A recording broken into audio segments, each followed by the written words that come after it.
Welcome to study with NKR friends. हम लोग देखेंगे टीकाकरण और डिजिटल स्वास्थ्य, इम्यूनाइजेशन एंड डिजिटल हेल्थ यूविन प्लेटफॉर्म।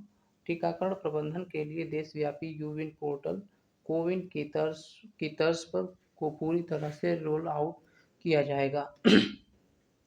सर्वाइवल कैंसर, तो सर्वाइवल कैंसर 9 से 14 वर्ष की लड़कियों के लिए सर्वाइवल कैंसर के टीकाकरण को प्रोत्साहित करने के लिए विशेष अभियान चलाया जाएगा।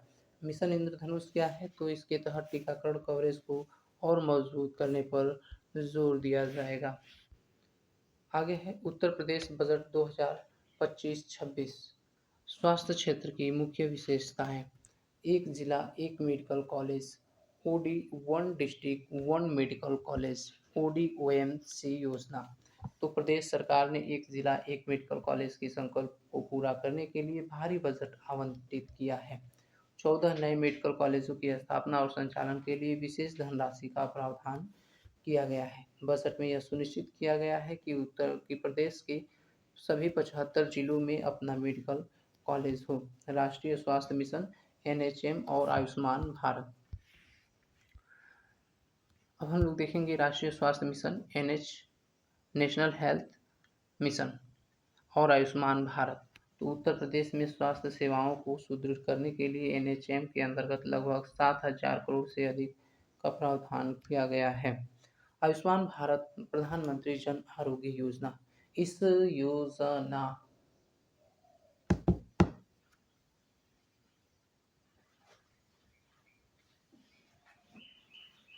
इस योजना के अंतर्गत लाभार्थी को मुफ्त इलाज उपलब्ध कराने के लिए राज्य के अंशदान के रूप में भारी आवंटित की गई है, ताकि गोल्ड कार्ड धारकों को निजी और सरकारी अस्पतालों में कैशलेस इलाज मिल सके।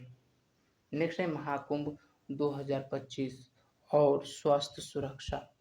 तो चूंकि 2025 महाकुंभ का वर्ष रहा, इसीलिए प्रयागराज और आसपास के क्षेत्रों में स्वास्थ्य बुनियादी ढांचे को अस्थायी रूप से अपग्रेड करने के लिए विशेष बजट दिया गया, जिसका विस्तार 2025-26 में जारी है। संचारी रोग को रोकथाम के लिए विशेष नीति आवंटित की गई है। चिकित्सा और शिक्षा शोध की बात करें तो नर्सिंग एंड पैरामेडिकल, प्रत्येक मेडिकल कॉलेज में के साथ नर्सिंग कॉलेज और पैरामेडिकल संस्थान स्थापित करने की योजना को गति दी गई है। एसजीपीजीआई क्या है?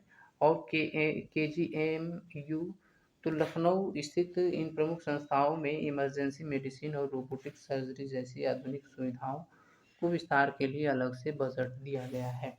मातृ शिशु कल्याण, तो संस्थागत प्रसव को बढ़ावा देने और मातृ मृत्यु दर को कम करने के लिए जननी सुरक्षा योजना और मातृत्व वंदना योजना के लिए बजट में वृद्धि की गई है। आंगनबाड़ी केंद्रों को सक्षम आंगनबाड़ी के रूप में अपग्रेड करने के लिए स्वास्थ्य किट उपलब्ध कराई जाएगी। क्या उपलब्ध कराई जाएगी?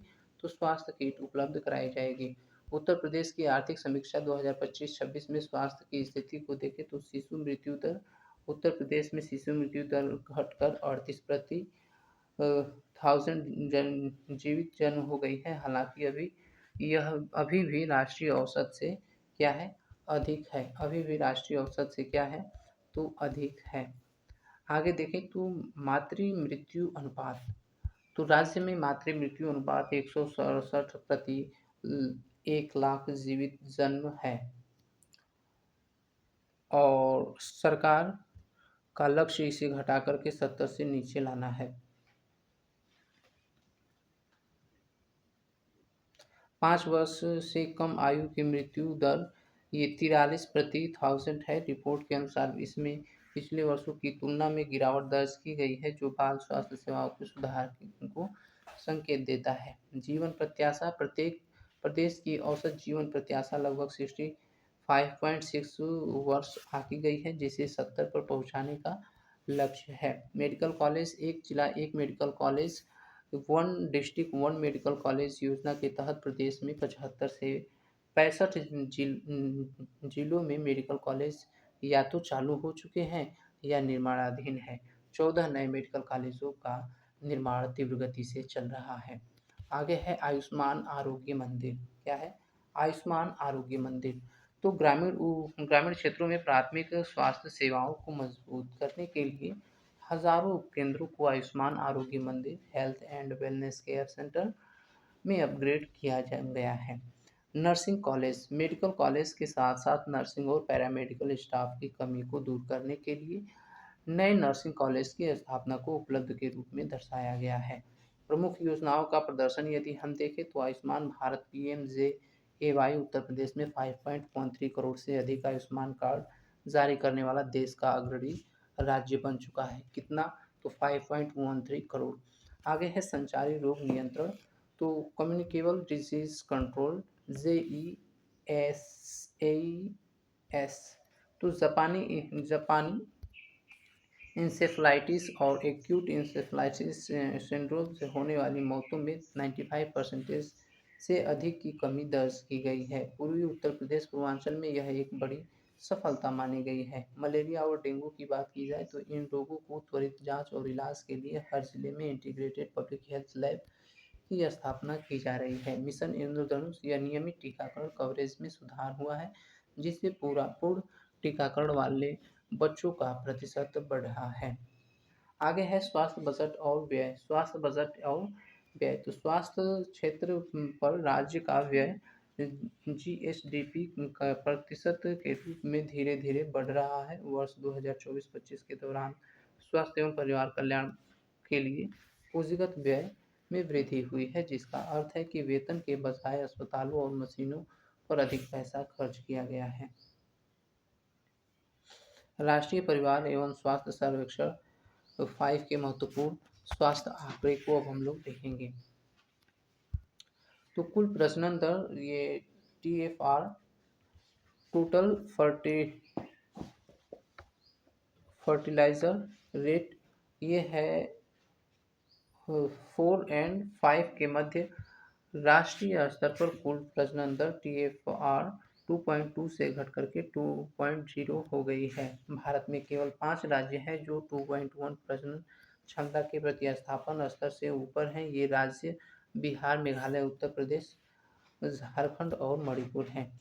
प्रतिस्थापन स्तर की क्षमता कुल प्रजनन दर है जो प्रति महिला पैदा हुए बच्चों की औसत संख्या जिस पर एक आबादी बिना प्रवास की पूरी तरह एक पीढ़ी से दूसरी पीढ़ी में प्रतिस्थापित हो जाती है। तो प्रतिस्थापन स्तर की क्षमता कुल प्रजनन दर है जो प्रति महिला पैदा हुए बच्चों की औसत संख्या जिस पर एक आबादी बिना प्रवास के पूरी तरह से एक पीढ़ी से दूसरी पीढ़ी में प्रतिस्थापित हो जाती है। आगे है रोजगार पब्लिकेशन। उच्चतम और निम्नतम प्रजनन दर। तो उच्चतम और निम्नतम प्रजनन दर देखें तो देश में बिहार और मेघालय में प्रजनन दर सबसे अधिक है, जबकि सिक्किम एवं अंडमान निकोबार द्वीप समूह में सबसे कम है। क्षेत्रवार देखा जाए तो ग्रामीण क्षेत्रों में कुल प्रजनन दर वर्ष 1992-93 के प्रति महिला 3.7 बच्चों से घट करके वर्ष 2019-21 में 2.1 बच्चे हो गई है, जबकि शहरी क्षेत्रों में महिलाओं में कुल प्रजनन दर वर्ष 92-93 में 2.7 बच्चों से घट करके 1.6 बच्चे हो गई है। समुदायवार देखा जाए तो पिछले 2 दशकों में सभी धार्मिक समुदायों में मुसलमानों की प्रजनन दर सबसे तेज गिरावट देखी गई है।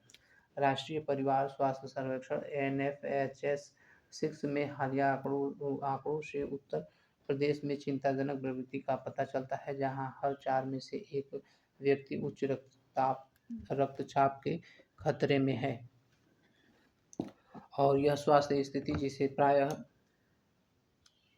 साइलेंट किलर कहा जाता है, स्ट्रोक और दिल के दौरों जैसी गंभीर जटिलताओं को जन्म देने की क्षमता के कारण एक बड़ा खतरा उत्पन्न करती है।